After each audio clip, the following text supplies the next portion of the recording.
Denver's leaders have been struggling with what to do with the city's license plate reading cameras. They have certainly helped solve crimes, but there are concerns among city leadership that the Trump administration will use that camera system for deportation enforcement. Denver police assured City Council in April that there was no way that immigration agents could use Denver's system. That wasn't true.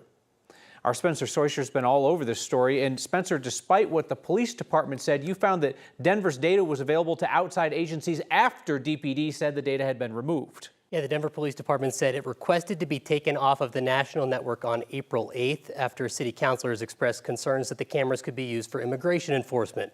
Though I found Denver account searches in the national database until April 16th. They say the cameras help solve crimes like car thefts. At the meeting, a DPD commander said Denver shared its data with just 81 Colorado agencies. At that time, though, Denver's data was still being shared in the national database. This is what a DPD commander said at the meeting. Any of the Denver data be used for ICE civil violations in violation of Denver Municipal Code? And the answer is no. That turned out to not be true. We found Denver's data was posted on the national network until at least April 16th, and there have been dozens of searches across the country into that database labeled as ICE or immigration. As we've reported, local searches could be done for ICE too. Loveland Police gave the ATF access to its account, and the ATF turned around and ran searches for ICE. Denver Mayor Mike Johnston supports renewing the Flock contract, and while pushing it in May, he made this false claim to Next about Denver's data. Could a federal law enforcement agency use this database to track someone down on an ICE hold and arrest them? No, because the system is not designed to do that.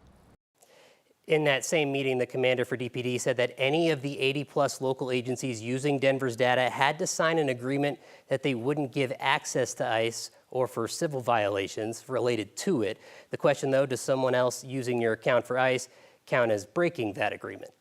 Spencer, it really feels like a lot of this comes down to, are people misleading the public? Are they being misled themselves? Or do they just misunderstand the way this complicated system can work? Yeah, the latter seems to be the case. I think the mayor's comments there sort of allude to that. People don't really understand how this national database works, how the system works, what you can opt into, opt out of in some cases. It's confusing, and clearly it's gotten some city leaders also trying to figure it out as well. Well, as we pointed out, the system is operational in Denver. It's not offline. They've got till the end of the year to figure this out, and it looks like they're going to need the time just to understand how it functions. Yeah. Spencer, thank you.